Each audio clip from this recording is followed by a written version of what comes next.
এই কারণে করা ঠিক হবে না। কারণ দেখুন, মূল নির্বাচনের জন্য যে 15 জনকে, যে সমস্ত 15টি ক্লাবকে বাদ দেওয়া হয়েছিল হাইকোর্টের আদেশে, সেটা তো স্থগিত হলো। এক, 2 নম্বর, আদালতের সামনে কিন্তু এই প্রশ্ন হয়েছিল যে আগামীকাল পূর্ব নির্বাচন না হলে কি হবে।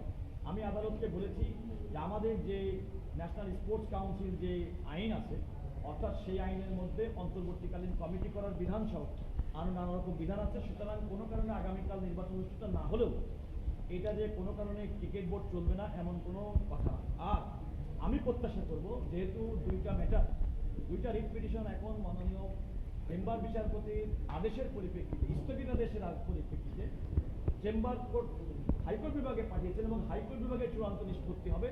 আমাদের প্রত্যাশা থাকবে যে ক্রিকেট বাংলাদেশের মানুষের সবচেয়ে বড় এবং জনপ্রিয় খেলা। আমি কিন্তু আদালতকেও বলেছি যে আমরা প্রত্যেকে ক্রিকেট নেবি এবং ক্রিকেট নিয়ে, ক্রিকেটের কমিটি গঠন নিয়ে, বিসিবি গঠন নিয়ে যে প্রক্রিয়ার মাধ্যমে কাউকে বাদ দেওয়া, কাউকে ইচ্ছাকৃতভাবে অন্তর্ভুক্ত করা, এই যে একটা অশুভ কিংবা অসুস্থ একটা প্রতিযোগিতা, সেটা আমাদের ক্রিকেটের জন্য মঙ্গলজনক নয়। আমাদেরকে কেন আদালতে আসতে হবে?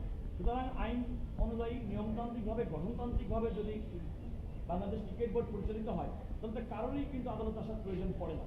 সেই ক্ষেত্রে আমার মনে হয়, আমি প্রত্যাশা করব যে ওখানে আইন জানা ব্যক্তি নিশ্চয়ই আছেন, তারা আদালতের এটি অনুধাবন করে চূড়ান্ত নিষ্পত্তি, হাইকোর্টের চূড়ান্ত নিষ্পত্তি না হওয়া পর্যন্ত তারা পরবর্তী নির্বাচনের কার্যক্রম স্থগিত করবেন বলে আমি প্রত্যাশা করি। কারণ তা না হলে পরবর্তীতে এই মামলা, যে সমস্ত মামলাগুলো হাইকোর্টে এখন চূড়ান্ত নিষ্পত্তির অপেক্ষায় রয়েছে, সেগুলো নিষ্পত্তি যে পক্ষেই যাক না কেন, এই নির্বাচন প্রস্তাবিত হবে।